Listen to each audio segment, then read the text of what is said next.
Hey first graders, hope you're having a great Thursday today and you're ready for math. So to get started today, we're going to be talking a little bit about 10 more and 10 less. So let's go ahead and I'm going to pick a number for you. Let's start with the number 54. So if we have the number 54, see I've put a box around it right here. See if you can think about what is 10 less than 54.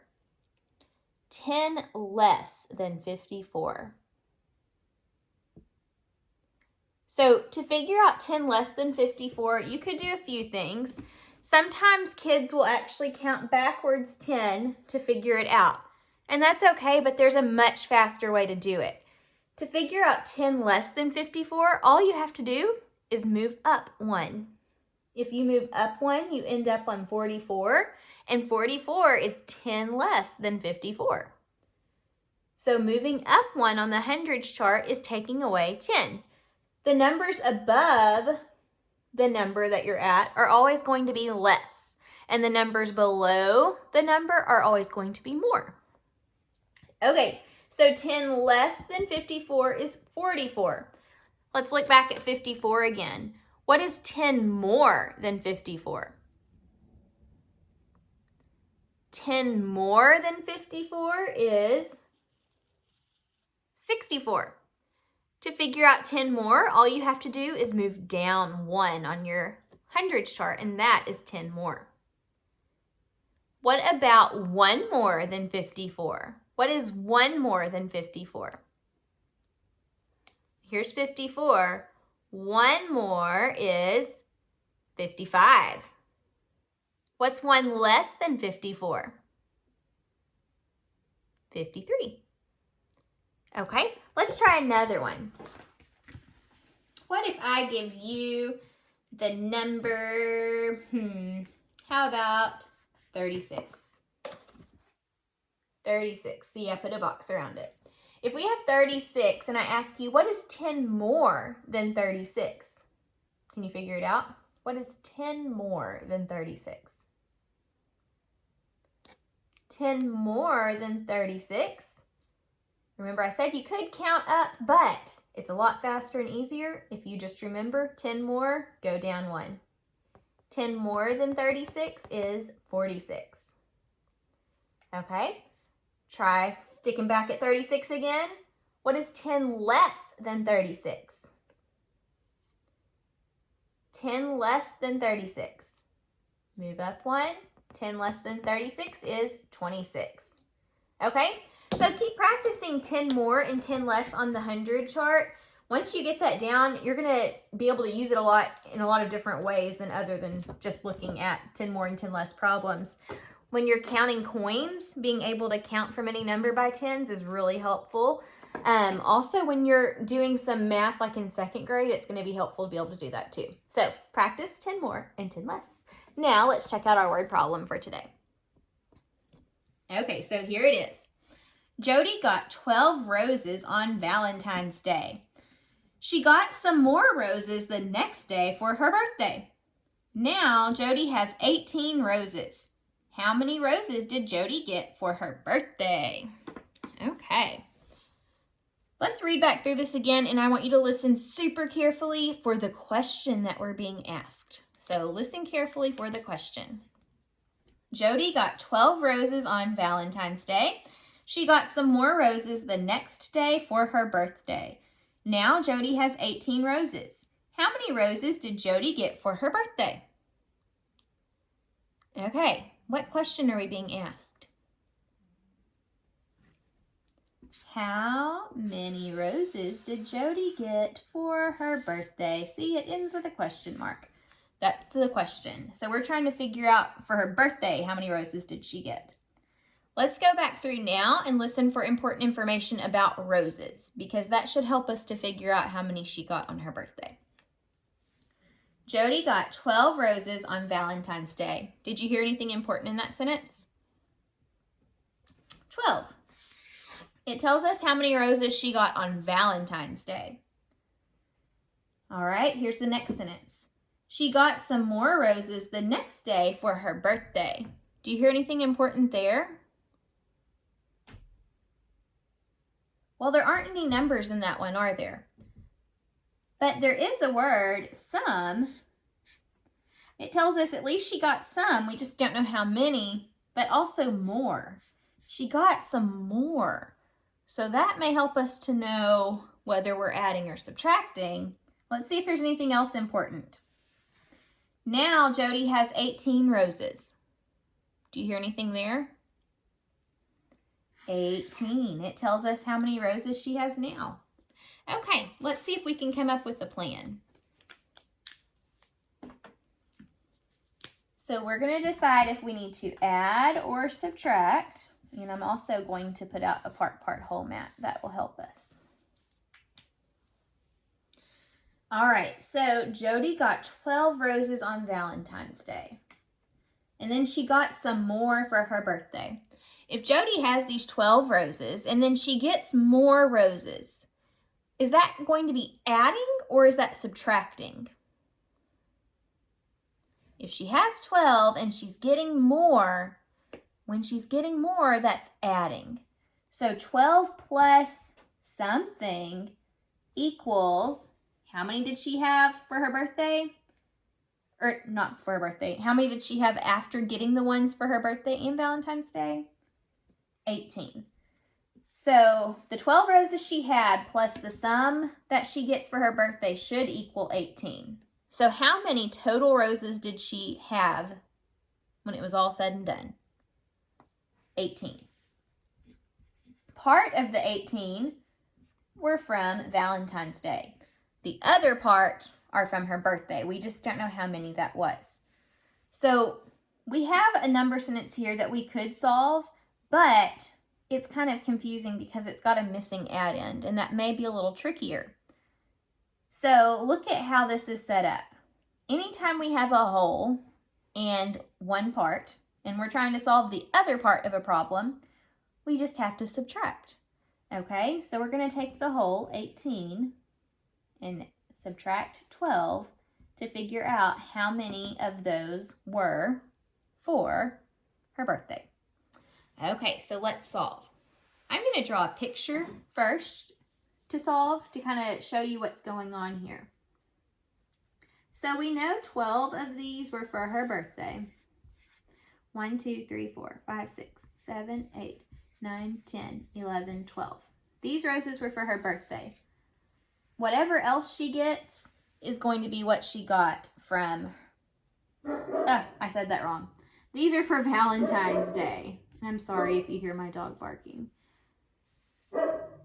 What she gets over here is going to be for her birthday. I'm sorry, if you'll give me a second, I'm going to let my dog outside so he doesn't bother our video. Just 1 minute.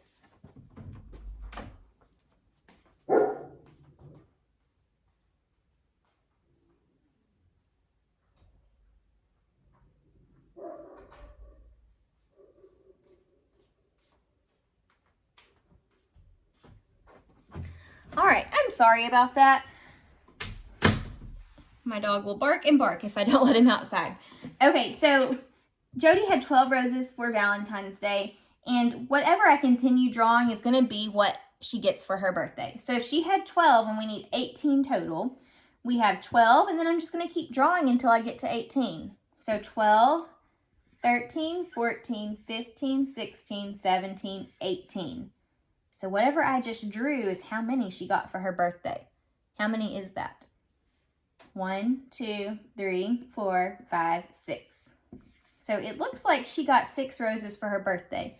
Now, I did that probably in a way to you that did not match what I had written for my equation. So now I'm going to solve this the way that I wrote the equation. So 18 minus 12. Let's draw 18 roses. 1, 2, 3, 4, 5, 6, 7, 8, 9, 10, 11, 12, 13, 14, 15, 16, 17, 18. And then we know we need to take away 12. 1, 2, 3, 4, 5, 6, 7, 8, 9, 10, 11, 12. How many are left? 1, 2, 3, 4, 5, 6. So it looks like 6 roses are what she got for her birthday. We solved it 2 different times. 18 minus 12 equals 6, or 12 plus 6 equals 18. And we kind of saw that one over here with the 12 plus 6. And here, 18 minus 12 equals 6. So how many roses did Jody get for her birthday? She got 6. All right, we're going to work on graphing one more time today. And today I have a tally chart for us. We're going to make it into a graph, and then I'm going to ask a few questions about it. All right, so here's my tally chart. What is the title of this tally chart? This tally chart is titled Favorite Sport. And the choices in this survey, whenever I asked people what their favorite sport was, they could either choose between football, basketball, or baseball. And I just want to point out here, I marked out this tally, so this one is not counting. Sorry about that. I don't have any whiteout to white it out. All right, so looking at my tally chart here, this is going to help us to fill out our graph. So what is the title of my bar graph going to be? Favorite sport, just like my tally chart was. So that's going to be my title, favorite sport. The numbers, what will the numbers represent? People, right? It shows how many people voted for each sport. And then at the bottom, the different labels will be the different sports. All right, what was my first choice for my bar graph? Football. So I'll put that as a label here. What was the next choice? Basketball.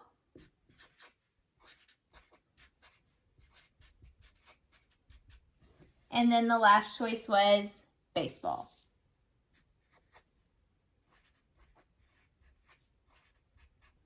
Okay. Now let's graph. How many people chose football? Take a look at my tally chart. We have 2 groups of 5 and then a 1. 5, 10, 11. So 11 people chose football. Ooh, 11's at the very top of my bar graph. So this whole entire thing is going to get filled in. It's important whenever you're graphing data to make sure that you do it neatly. And make sure you get your bar colored in all the way. That way, when you go to read your graph, or if someone else reads your graph, it's not confusing at all. And you're really able to understand exactly what you have on there. Okay, so there's the football, 11 people. How many people chose basketball? 3 people chose basketball, so here's 3. And color that in.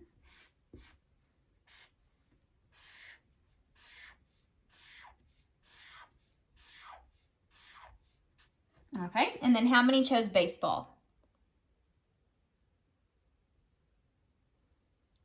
5, 6, 7, 8, 9.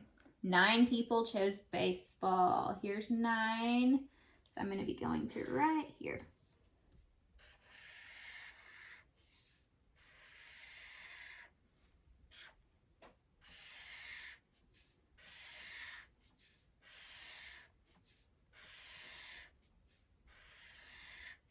Okay, take a look at my graph here. Now I'm going to ask you a few questions. Which sport was the favorite of the people surveyed?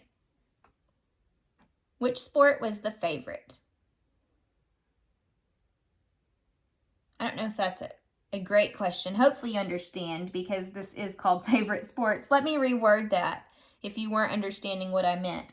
Which sport got the greatest number of votes? Which sport got the greatest number of votes? This one, right? Because it had the tallest bar of the bar graph. Football got the greatest number of votes. So if you answered football, you are correct. Which sport had the second greatest amount of votes? The second highest bar was this one with 9. So that was baseball. It had the second greatest amount of votes. And which sport had the least amount of votes? This one. It didn't have very many at all, did it? What sport is this? Basketball. It had the least amount. Okay, here's the next question. How many more people voted for football than baseball? You may want to press pause and think about that for a second. How many more people voted for football than baseball? Okay, so here's football and here's baseball. We want to figure out how many more voted for football. So we can do two things. We can look and see how they're partnered up until right here. And then we ran out of partners. So this is how many more there were. How many is that? 2. So there were 2 more people that voted for football than baseball. You could have also solved this problem a different way. You could have looked at how many there were for football, and that was 11, and then how many there were for baseball, 9, and subtracted the 2 to get the difference or how many more there were for football. 11 minus 9 equals 2. So no matter how you solved it, there were 2 more for football than there were for baseball. How many total people were surveyed? How many total people were surveyed? You may want to press pause to think about that. Okay, to figure out how many total people were surveyed, we have to add up how many there were all together. So let's check out how many there were for football. I already remember there were 11. How many for basketball? 3. And how many for baseball? 9. So we're going to do 11 plus 3 plus 9. All right. What's the best way to do this? I think I'm going to draw a base 10 block model to add these all up. Okay, so here's 11, and then we need 3, and then we need 9. 1, 2, 3, 4, 5, 6, 7, 8, 9. Now let's count them up and add them together. So 10, 11, 12, 13, 14, 15, 16, 17, 18, 19, 20, 21, 22, 23. It looks like there were 23 people surveyed or asked what their favorite sport was. You could have also counted the bars to figure this out, so let's try it that way. Count with me. 1, 2, 3, 4, 5, 6, 7, 8, 9, 10, 11, 12, 13, 14, 15, 16, 17, 18, 19, 20, 21, 22, 23. So both ways we checked it, we got 23. There were 23 total people surveyed. I want you to take a look at my graph, and I want you to think up your own question that you could ask somebody about the graph. So you can press pause and see if you can ask somebody at home a question about this graph and see if they can get it right. All right, guys, that's all for today. I hope you have a great day, and I will see you next time. Bye.